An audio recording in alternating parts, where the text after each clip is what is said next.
वक्त था प्यारे नबी की नबूत का, हुसूल का वक्त था जब नबी पर वही नाजिल हो रही थी। ठीक उसी वक्त वहां नजर आया कि काबा के सामने नई नई मूर्तियों को सजाने के लिए दूसरे मलिक से एक काफिला मुख्तलिफ किस्म की मूर्तियों के साथ मक्का आया। अबू सफियान और उमैया बिन खल्फ उन्हें देखकर बहुत खुश हुए। कुछ देर बाद अबू लहब घर के अंदर मूर्तियों को सजाने लगा। उसी वक्त उसकी बीवी बोली, तुम मोहम्मद को क्यों नहीं रोकते? वो तो अगर चाहे तो अपनी बेबी खदीजा के साथ बहुत सुकून से रह सकता है, तो फिर वो बार बार हमारी मुखालिफत क्यों कर रहा है? अबू लहब ने कहा, डरने की जरूरत नहीं, हमारे खुदा हमें बचा लेंगे। मक्का की हालत इस वक्त ऐसी हो चुकी थी कि पूरे मक्का और उसके आसपास हर जगह बदप्रस्ती आम थी। हर कोई अल्लाह के साथ शर्क में मुब्तला हो चुका था।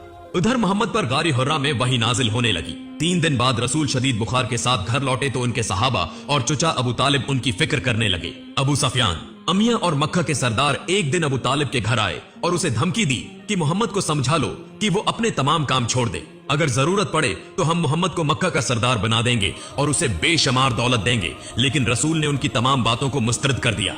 इधर अतबा बिन रबिया के बेटे हजीफा को इस्लाम कबूल करने पर सजा दी जाने लगी।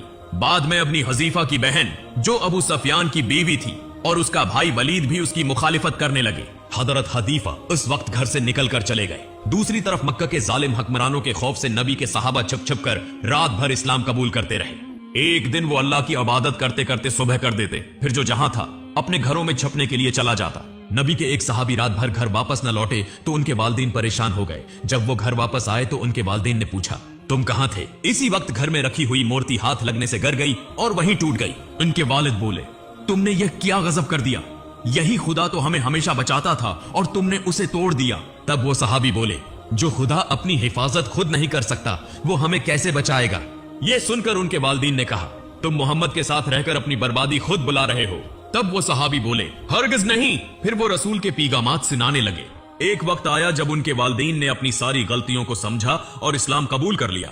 अगले दिन मक्का के सरदारों को जब यह सब मालूम हुआ तो उन्होंने इस सहाबी को बुला भेजा। सबने उनके सामने रसूल का मजाक उड़ाया। अमिया ने अपने गुलाम बिलाल से कहा, बिलाल तुम उसे इतना मारो कि जब तक ये अपनी गलती ना समझ ले।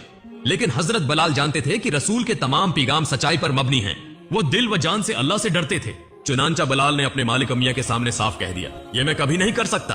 तब अमिया हजरत बिलाल को सहरा में ले जाकर उन पर बेहद जालिमाना तशद्दुद करने लगा। उसी वक्त नबी के मन्ना बोले बेटे जीद वहां पहुंचे और बोले, अबू बकर उस गुलाम के लिए 200 दीनार देने के लिए तैयार हैं, तुम उसे आजाद कर दो। अमिया ने जब दीनारों को देखा तो हजरत बिलाल को आजाद कर दिया। इधर जब नबी पर वही नाजिल होने लगी तो मक्का के लोग खुले आम इस्लाम की दावत देने लगे। अल्लाह के हुक्म से तमाम सहाबा एक जगह जमा होकर मक्का में इस्लाम की तबलीग करने लगे। वो सब गरवा की सूरत में खाना काबा की तरफ बढ़ने लगे। मक्का के काफिर और मुशरिक उन पर मुख्तलिफ तरीकों से जुल्म करने लगे।